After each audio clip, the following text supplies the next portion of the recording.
Standing committee के चुनाव पर टकराव लगातार बढ़ता जा रहा है। आम आदमी पार्टी ने एक सदस्य के लिए प्रस्तावित चुनाव में शामिल होने से इनकार कर दिया है। दिल्ली के पूर्व डिप्टी सीएम मनीष सिसोदिया और मेयर शैली ओबराय ने कहा है कि चुनाव 5 अक्टूबर को ही होगा।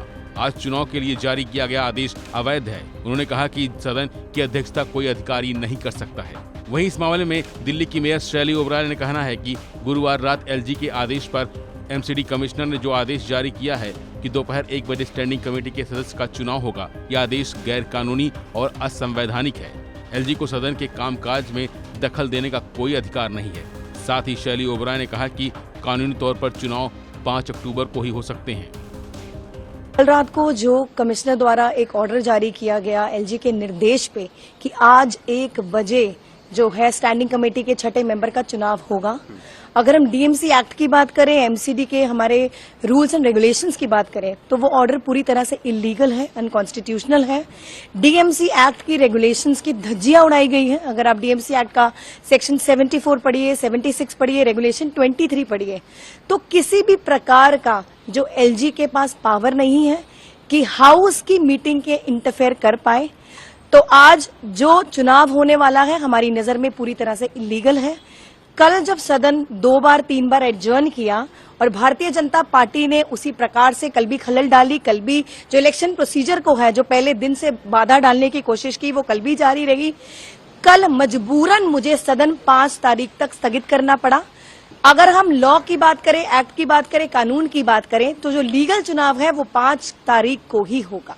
आपने लेटर भी लिखा कमिश्नर को, क्या है उस लेटर में, उसके बारे में थोड़ा बताएं। देखिए, कमिश्नर एमसीडी को एक लेटर द्वारा निर्देश दे दिए गए हैं और बता दिया गया है कि जो कल रात को नोटिस ऑर्डर जारी हुआ है वो इलीगल है। इलेक्शन 5 तारीख को ही लीगल तरीके से होगा और मेयर होने के नाते मेरी भी जिम्मेदारी बनती है कि फेयर और ट्रांसपेरेंट तरीके से चुनाव हो, लॉ के हिसाब से चुनाव हो। तो आने वाले समय में भारतीय जनता पार्टी को समझना होगा कि तानाशाही नगर निगम में इस प्रकार से नहीं चलेगी। भारतीय जनता पार्टी की ऐसी क्या मंशा है कि कल रातों रात इलेक्शन करवाने की कोशिश की गई और आज भी जो 1 बजे चुनाव की तारीख दी गई, जहां पर सदन में मेयर, डिप्टी मेयर या कोई सीनियर मोस्ट काउंसलर ही जो है सदन को प्रिसाइड कर सकता है, वहां पर किसी अधिकारी को लगाना पूरी तरह से असंवैधानिक है। वहीं दूसरी तरफ इस मामले को लेकर पूर्व सीएम अरविंद केजरीवाल ने किसी साजिश की आशंका जताई है। आपके राष्ट्रीय संयोजक अरविंद केजरीवाल ने कहा है कि एमसीडी के कानून में साफ साफ लिखा है कि सदन की बैठक बुलाने का अधिकार केवल और केवल मेयर को है और किसी को नहीं है। उपराज्यपाल या कमिश्नर सदन की बैठक को बुला नहीं सकते हैं और जब सदन होगा तब मेयर उसकी अध्यक्षता करेंगे। दूसरा, कानून में लिखा है कि जब भी सदन बुलाया जाएगा उसमें 72 घंटे का समय दिया जाएगा। कुछ न कुछ साजिश की जा रही है। एमसीडी के कानून में साफ साफ लिखा है कि कॉरपोरेशन का सिटिंग बुलाने की, सदन की सिटिंग बुलाने का अधिकार केवल और केवल मेयर को है और किसी को नहीं है। एलजी साहब नहीं बुला सकते, कमिश्नर नहीं बुला सकते, केवल और केवल मेयर सदन का वो बुला सकती हैं और मेयर उसकी, जब सदन होगा तो मेयर उसकी अध्यक्षता करेंगी। ये क्या है कि भाई एलजी साहब ने सदन बुला दिया और उसकी अध्यक्षता कोई ऑफिसर, कल को तो ये लोकसभा की अध्यक्षता कहेंगे कि होम सेक्रेटरी लोकसभा की अध्यक्षता करेगा। हम जनतंत्र में रहते हैं, हम डेमोक्रेसी में रहते हैं। दूसरा, कानून में लिखा है कि जब भी सदन बुलाया जाएगा 72 घंटे का उसमें समय दिया जाएगा। कोई काउंसलर बाहर चला गया, कोई काउंसलर अवेलेबल नहीं है, सबको टाइम की जरूरत होती है। ये क्या रातों रात, तो इनकी नीयत में खोट नजर आ रहा है, कुछ ना कुछ गड़बड़ करने की इनकी साजिश नजर आ रही है, जिस वजह से ये ताबड़तोड़ ये लगे हुए हैं। अभी मेरे को पता चला है मेयर ने शायद चिट्ठी लिखी है कमिश्नर को, उन्होंने आज होने वाले चुनाव को गैर कानूनी और असंवैधानिक घोषित कर दिया है और कमिश्नर को कहा है कि आज का चुनाव न कराया जाए। वहीं से पहले पूर्व उप मुख्यमंत्री मनीष सिसोदिया ने भी इस चुनाव को लेकर बीजेपी को खूब निशाना साधा। साथ ही आम आदमी पार्टी ने कहा कि बीजेपी लोकतंत्र की हत्या कर रही है।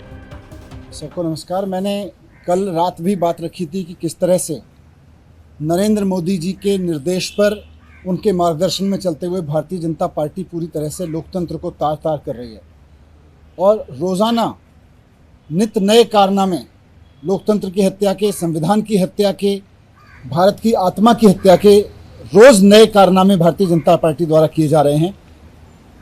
कल रात ये लोग कोशिश कर रहे थे कि नगर निगम की स्टैंडिंग कमेटी का जो चुनाव होना था, जिसको कल मेयर साहिबा जो अभी मेरे साथ बैठी हैं, ये कराने की कोशिश करती रही पूरे दिन, नहीं हो पाया, तो इन्होंने अपनी मेयर के अधिकारों का इस्तेमाल करते हुए जो कानून ने इनको दिए हैं, चुनाव की अगली तारीख तय कर दी, हाउस के बुलाने की अगली तारीख तय कर दी, जो कि कॉन्स्टिट्यूशनली कानूनी रूप से इनके अधिकार क्षेत्र में आता है। लेकिन एलजी साहब ने पहले तो कमिश्नर को आदेश दिए कि रात को 10 बजे तक चुनाव करवा दिए जाएं। कमिश्नर को आदेश दिए और मेयर ना मिले तो डिप्टी मेयर को पकड़ लो, डिप्टी मेयर ना मिले तो किसी भी सीनियर काउंसलर को पकड़ के चुनाव करा दो। रात भर बीजेपी के लोग वहाँ पे बैठे रहे, बाकी काउंसलर्स इधर उधर चले गए, ना कांग्रेस के काउंसलर्स थे वहाँ, ना आम आदमी पार्टी के थे। रात को शायद मुझे लगा उन्हें बुद्धि आई होगी, उन्होंने चुनाव टाला। इसी तरह से कमिश्नर, एमसीडी जिस तरह के आदेश पारित कर रहे हैं और वो लिख रहे हैं कि मैं एलजी के कहने पे ये आदेश पारित कर रहा हूँ, और एलजी निश्चित रूप से बीजेपी के कहने पे आदेश दे रहे हैं।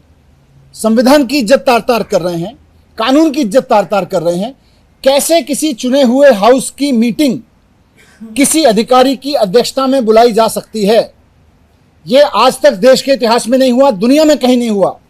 चुने हुए लोगों की मीटिंग, चुने हुए सदस्यों की मीटिंग, चाहे वो कॉरपोरेशन के हों, चाहे विधानसभा के हों, चाहे संसद के हों, चुने हुए लोगों की मीटिंग की अध्यक्षता केवल चुना हुआ व्यक्ति कर सकता है। उसका स्पीकर कर सकता है, डिप्टी स्पीकर कर सकता है। कल को भारतीय जनता पार्टी चाहेगी, इसीलिए इनके बारे में कहा जाता था ना इनको संविधान की इज्जत है, ना ये लोकतंत्र की इज्जत करते हैं।